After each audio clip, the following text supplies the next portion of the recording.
Buka kulkas kamu sekarang, ada nasi sisa, tempe goreng, mungkin buah yang sudah setengah layu. Tapi buat nenek moyang kamu, tidak ada satupun dari itu yang disebut makanan. Lalu apa yang mereka makan?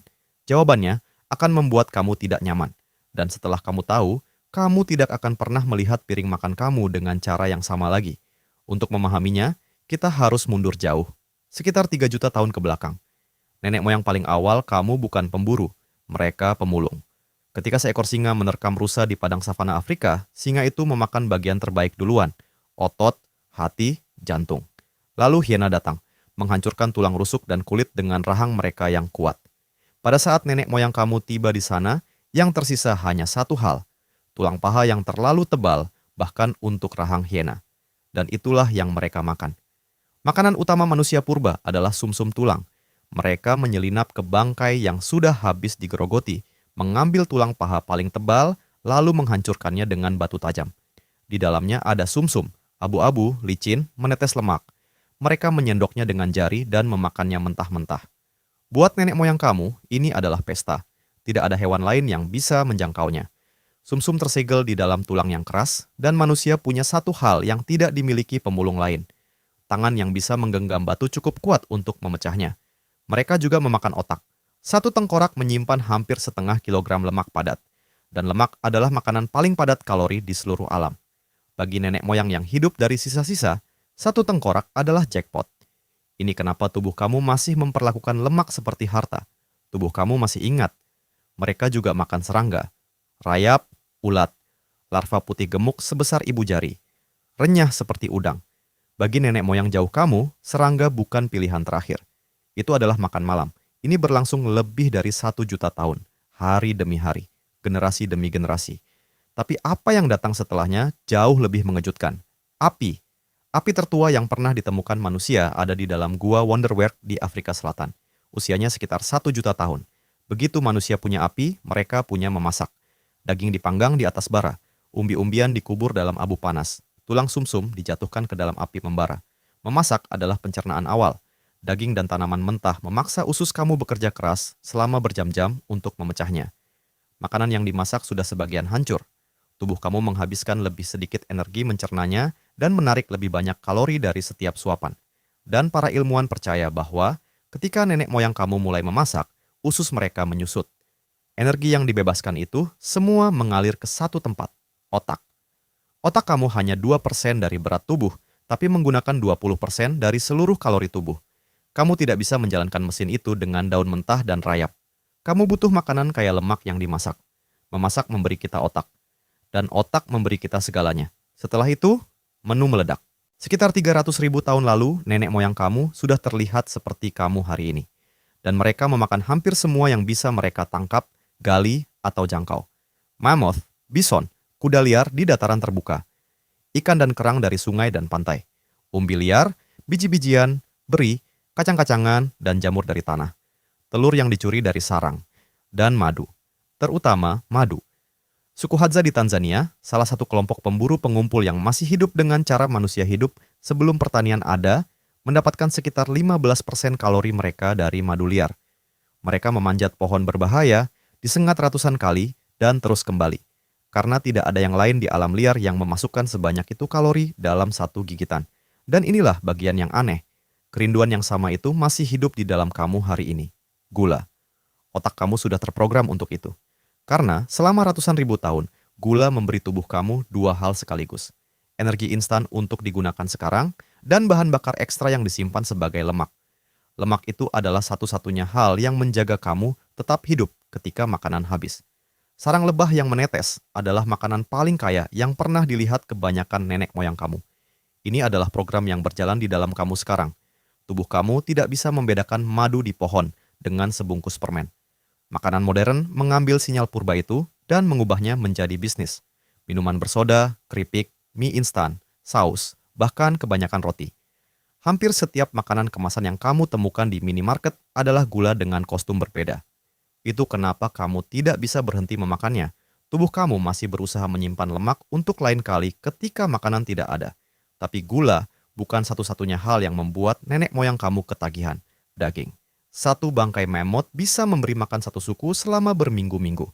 Satu hasil buruan besar menghemat ratusan jam yang seharusnya dihabiskan untuk mencabut umbi dan memungut beri. Waktu yang terhemat itu menjadi waktu untuk membesarkan anak, mengajarkan keterampilan, membuat peralatan yang lebih baik, dan bercerita di sekitar api. Ini kenapa tubuh kamu masih mendambakan protein. Setiap rasa lapar yang kamu rasakan hari ini dibentuk oleh apa yang menjaga mereka tetap hidup. Tapi ada satu hal yang masih sulit kita akui satu sama lain. Di sebuah gua di Inggris bernama Gough's Cave, peneliti menemukan tulang manusia dari sekitar 14.700 tahun lalu. Dan tulang-tulang itu menceritakan sesuatu yang tidak ingin dibaca siapapun. Tengkorak-tengkorak itu telah dibersihkan dengan teliti menggunakan alat batu. Bagian wajah dan dasar tengkorak telah dilepas dengan hati-hati. Yang tersisa adalah bagian atas tengkorak yang telah dibentuk tepi demi tepi menjadi sebuah cangkir.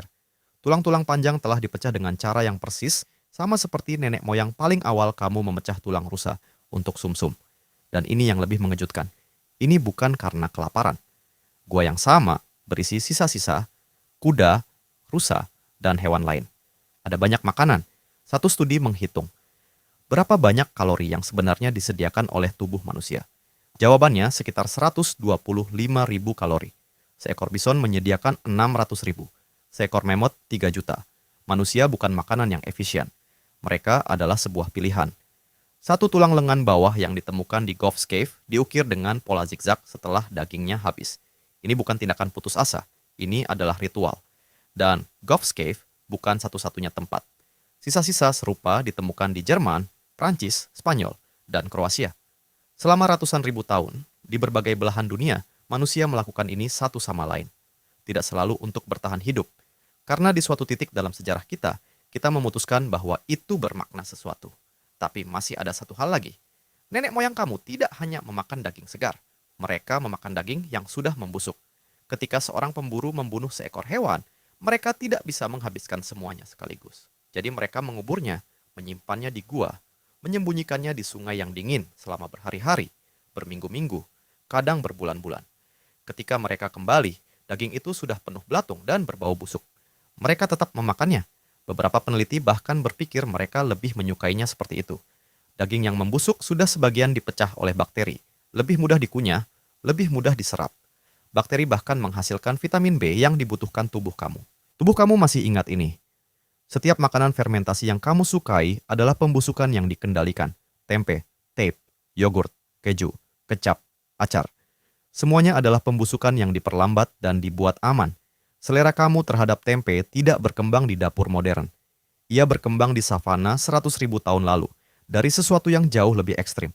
Setiap rasa lapar yang kamu miliki hari ini, untuk lemak, untuk garam, untuk gula, untuk hal yang paling kaya yang bisa kamu temukan, semua itu masih berjalan di dalam kamu sekarang. Tubuh kamu tidak tahu tentang warung makan atau kulkas. Ia hanya tahu satu hal, makan yang kaya, makan yang langka, makan selagi bisa. Karena besok mungkin tidak ada apa-apa. Malam hari ketika kamu membuka kulkas meski tidak lapar, kamu sedang menjalankan program berusia 3 juta tahun. Masih memindai. Masih berusaha menjaga kamu tetap hidup. Tapi dunia yang program itu dibangun untuknya sudah lama hilang. Kalau kamu mengambil manusia modern dan melemparkannya ke dunia 50.000 tahun lalu, mereka mungkin mati dalam hitungan hari. Kamu tidak tahu cara menemukan air. Setengah dari tanaman akan menjadi misteri. Dan kamu tidak cukup kuat untuk mengejar hewan, memanjat pohon untuk madu, atau memecah tulang paha untuk sumsum. Kamu akan mati menatap lanskap yang penuh makanan yang tidak bisa kamu lihat. Tapi, kalau kamu mengambil manusia dari 50.000 tahun lalu dan memasukkan mereka ke dapur kamu, mereka akan berpikir, mereka baru saja masuk ke gudang milik dewa. Minuman dingin dan manis tersegel dalam logam. Roti yang sudah dimasak orang lain. Susu yang tersegel segar selama berminggu-minggu. Buah dari tempat yang belum pernah mereka dengar. Makanan yang tidak perlu dikejar siapapun. Itu akan terlihat seperti tempat paling kaya yang pernah siapapun masuki. Selama 3 juta tahun, setiap manusia yang pernah hidup selalu lapar, kedinginan, dan kelelahan. Kamu mungkin adalah yang pertama yang tidak, dan kamu tidak tahu betapa langkanya itu.